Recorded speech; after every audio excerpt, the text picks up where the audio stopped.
विश्व इतिहास की झलक पुस्तक से आइए आज सुनते हैं ये पत्र, जिसे लिखने की तारीख है 21 जनवरी सन 1931।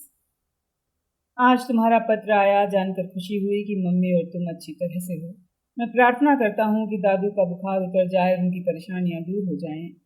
उन्होंने सारी जिंदगी बहुत मेहनत की है और आज भी उन्हें आराम नहीं मिल रहा।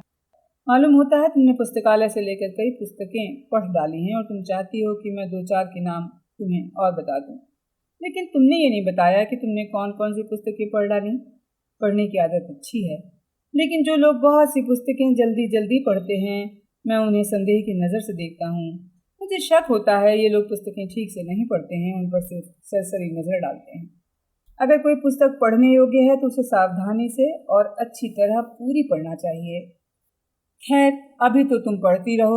नैनी जेल से जो कुछ मैं मदद कर सकता हूँ करता रहूँगा। कभी कभी सोचता हूँ कि तुम्हारा मानसिक विकास तेजी से हो रहा है। मेरी कितनी इच्छा है मैं तुम्हारे पास होता। शायद जब तक ये चिट्ठियाँ तुम्हारे पास पहुँचेंगी तुम इतनी आगे बढ़ जाओगी कि तुम्हें इनकी ज़रूरत ही ना रहे। मैं समझता हूँ उस वक्त तक चांद इनको पढ़ने की योग्य हो जाएगी और इस तरह की कोई न कोई तो ऐसा रहेगा ही जो इनकी कद्र करे। यहाँ हम आपको बताते चले, चांद इंदिरा गांधी की छोटी फुफेरी बहन चंद्रलेखा पंडित को कहते थे। आओ अब हम ईरान और यूनान की तरफ लौटते हैं। थोड़ी देर के लिए उनकी आपसी लड़ाइयों पर विचार करते हैं। अपने पिछले एक पत्र में हमने यूनान के नगर राज्यों और ईरान के बड़े साम्राज्य का जिक्र किया था, जिसके सम्राट दारा को यूनानी लोग दारा-ए-वहू या डेरियस कहते हैं। दारा का साम्राज्य बहुत बड़ा था, खाली विस्तार में ही नहीं संगठन में भी। ठेठ एशिया कोचक से लगाकर सिंध नदी तक फैला हुआ था। मिस्र और एशिया कोचक के कुछ यूनानी शहर इसमें शामिल थे। इस लंबे चौड़े साम्राज्य में एक छोर से दूसरी छोर तक अच्छी अच्छी सड़कें बनी हुई थी, जिन पर शाही डाक चलती थी। दारा ने यूनान के नगर राज्यों को जीतने का निश्चय किया और इस महायुद्ध की कई लड़ाइयां इतिहास में बहुत प्रसिद्ध हैं। इन लड़ाइयों का जो वर्णन मिलता है वो यूनान के इतिहास लेखक हीरोदोत का लिखा हुआ है। इन घटनाओं के थोड़े दिन बाद ही वो पैदा हुआ था। उसने यूनानियों के साथ पक्षपात जरूर किया है, लेकिन उसका विवरण बहुत दिलचस्प है। इन पत्रों में मैं तुम्हारे लिए इसके लिखे इतिहास के कुछ हिस्से लिख देना चाहता हूँ। ईरानियों का यूनान पर पहला हमला असफल रहा, क्योंकि ईरानियों की फौज को कूच के रास्ते में बीमारी और रसद की कमी की वजह से बहुत सी मुसीबतें उठानी पड़ी। वो यूनान तक भी ना पहुंच सकी और उसे वापस लौटना पड़ा। इसके बाद ईसा से 490 साल पहले ईरानियों ने दूसरा हमला किया। इस बार ईरानी सेना खुश्की का रास्ता छोड़कर समुद्र के रास्ते आई और एथेंस के नज़दीक मैराथन पर उसने अपना लंगर डाल दिया। एथेंस के निवासी घबरा गए। ईरानी साम्राज्य की ताकत उन दिनों बहुत ज़्यादा थी। उन्होंने डरकर अपने दुश्मन स्पार्ता वालों से सुलह करनी चाहिए और दोनों के दुश्मन के विरुद्ध मदद मांगी। लेकिन स्पार्ता वालों के पहुंचने के पहले ही एथेंस वालों ने ईरानी सेना को मार भगाया। यही मैराथन की प्रसिद्ध लड़ाई है जो ईसा से 490 साल पहले हुई थी। ये एक अजीब सी बात मालूम होती है कि एक छोटा सा यूनानी नगर राज्य एक बड़े साम्राज्य की सेना को हरा दे, लेकिन ये जितनी आश्चर्यजनक मालूम पड़ती है उतनी है नहीं। यूनानी लोग अपने घर के निकट अपने वतन के लिए लड़ रहे थे। वहाँ ईरानी सेना अपने वतन से बहुत दूर थी। फिर साम्राज्य भर के दूर दूर के हिस्सों के सैनिकों से बनी हुई थी।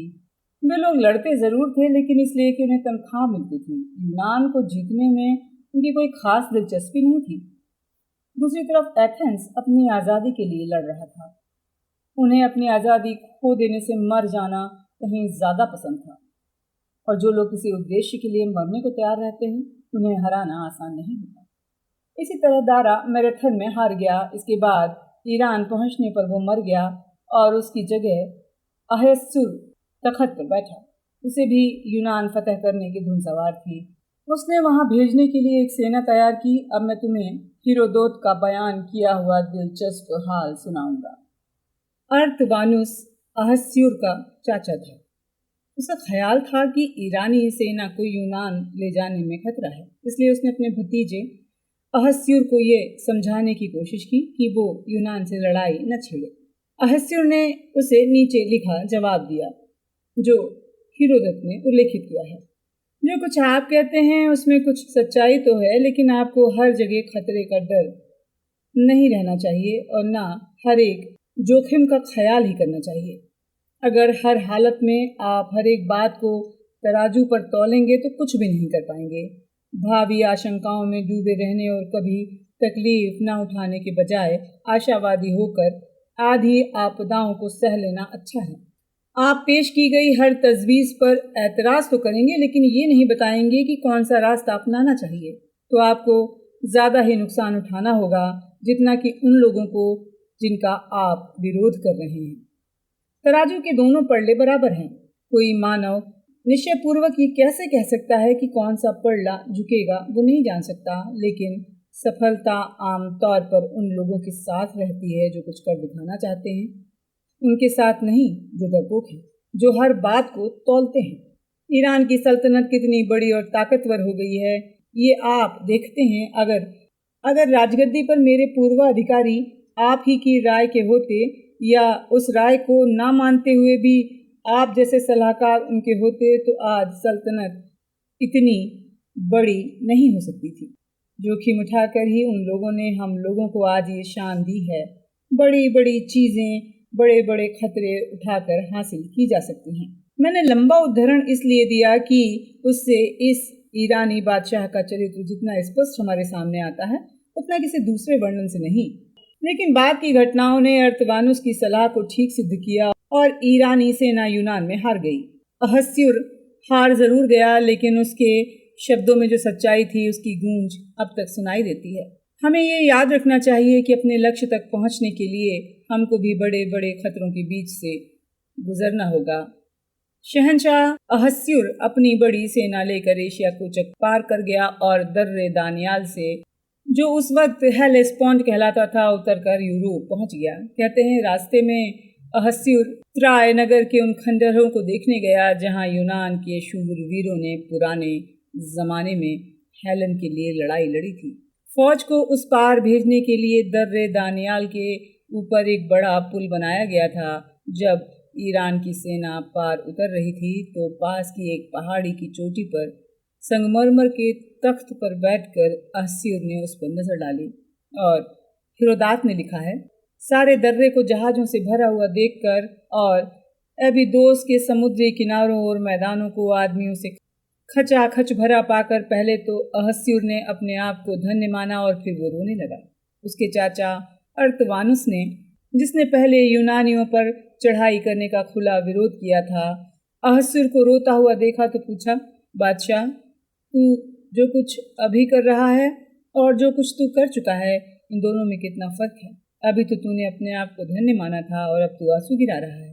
अहस्युर ने जवाब दिया, तुम्हारा कहना ठीक है, लेकिन जब मैं हिसाब लगा चुका तो इसको देखकर इस भारी भीड़ में से 100 साल के बाद एक भी जिंदा नहीं रहेगा। मेरा हृदय इस विचार पर करुणा से भर गया, इंसान की जिंदगी कितने थोड़े दिनों की होती है। इस तरह बड़ी सेना रेगिस्तान के रास्ते से आगे बढ़ी और जहाजी बेड़ा समुद्र के रास्ते इसके साथ साथ चला, लेकिन समुद्र ने यूनानियों का साथ दिया और एक बड़े तूफान ने ईरानियों के बहुत से जहाज नष्ट कर दिए।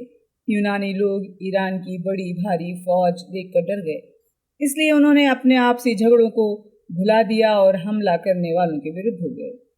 यूनानी लोग पीछे हटते गए और थर्मापोली नामक जगह में उन्होंने ईरानियों को रोकने की कोशिश की। थर्मापोली का रास्ता बहुत तंग था, उसके एक तरफ पहाड़, दूसरी तरफ समुद्र था, जिससे यहाँ थोड़े से आदमी भी दुश्मन की बड़ी फौज से मोर्चा ले सकते थे। 300 स्पार्ता निवासियों के साथ लियोनीद को मरते दम तक इस दर्रे की रक्षा के लिए नियुक्त किया गया था। मैराथन की लड़ाई के ठीक 10 साल बाद भाग्य निर्णय के इस दिन इन वीरों ने अपने देश की बड़ी सेवा की। उन्होंने ईरानियों की फौज को रोक दिया और यूनान की बाकी सेना पीछे हटती गई।